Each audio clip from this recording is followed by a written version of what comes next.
We're going to go on a dive to the deep sea. And anyone that's had that lovely opportunity knows that for about 2.5 hours on the way down, it's a perfectly positively pitch black world. And we used to see the most mysterious animals out the window that you couldn't describe, these blinking lights, a world of bioluminescence like fireflies. Dr. Edith Witter, she's now at the Ocean Research and Conservation Association, was able to come up with a camera that could capture some of these incredible animals, and that's what you're seeing here on the screen. That's all bioluminescence, like I said, just like fireflies. There's a flying turkey under turkey. I'm a geologist by training, but I love that. And you see, some of the bioluminescence they use to avoid being eaten, some they use to attract prey, but all of it, from an artistic point of view, is just positively amazing. And a lot of what goes on inside, there's a fish with glowing eyes, pulsating eyes. Some of the colors are designed to hypnotize, these lovely patterns. And then this last one of my favorites, this pinwheel design, just absolutely amazing, every single dive. That's the unknown world, and today we've only explored about 3% of what's out there in the ocean. Already we found the world's highest mountains, world's deepest valleys, underwater lakes, underwater waterfalls. A lot of that we shared with you from the stage, and in a place where we thought no life at all, we find more life, we think, in diversity and density than the tropical rainforest, which tells us that we don't know much about this planet at all. There's still 97%, and either that 97% is empty or just full of surprises. But I want to jump up to shallow water now and look at some creatures that are positively amazing. These cephalopods, headfoots. As a kid, I knew them as calamari mostly, but this is an octopus. This is the work of Dr. Roger Hanlon at the Marine Biological Lab. And just fascinating how cephalopods can, with their eyes, incredible eyes, sense their surrounding, look at light, look at patterns. Here's an octopus moving across the reef, finds a spot to settle down, curls up, and then disappears into the background. Tough thing to do. In the next bit, we're going to see a couple of squid. These are squid. Now, males, when they fight, if they're really aggressive, they turn white. And these two males are fighting. They do it by bouncing their butts together, which is an interesting concept. Now here's a male on the left and a female on the right, and now the male has managed to split his coloration so that the female only always sees the kinder, gentler squid in him. And the male's on the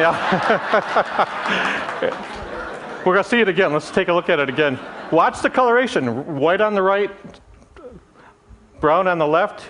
He takes a step back, so he's keeping off the other males by splitting his body, and he comes up on the other side. Bingo. Now, I'm told that's not just a squid phenomenon with males, but I don't know if that's it. Cuttlefish. I love cuttlefish. This is a giant Australian cuttlefish, and there he is, his droopy little eyes up here. But they could do pretty amazing things too. Here we're going to see one backing into a crevice, and watch his tentacles. He just pulls them in, makes them look just like algae. Disappears right into the background. Positively amazing. Here's two males fighting. Once again, they're smart enough, these cephalopods, they know not to hurt each other, but look at the patterns that they can do with their skin. Okay? Just an amazing thing. Here's an octopus. Sometimes they don't want to be seen when they move because predators can see them. And here's this guy actually can make himself look like a rock, and looking at his environment can actually slide across the bottom using the waves and the shadows so he can't be seen. He blends right into his motion blends right into the background. The moving rock trick. So we're learning lots new from the shallow water, still exploring that deep, learning lots from the shallow water. There's a good reason why. I mean, the shallow water is full of predators. Here's a barracuda. And if you're an octopus or a cephalopod, you need to really understand how to use your surroundings to hide. In the next scene, you're going to see a nice coral bottom. And you'd see that an octopus would stand out very easily there if you couldn't use your camouflage, use your skin to change color and texture. Here's some algae in the foreground. And an octopus. Isn't that amazing?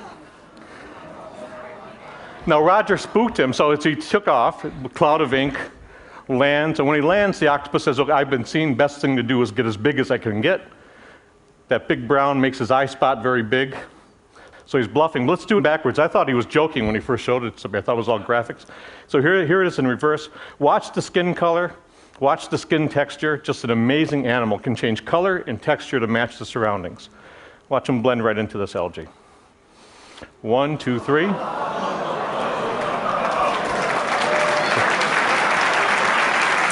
And now he's gone, and so am I. Thank you very much. Thank you. Okay. Thank you.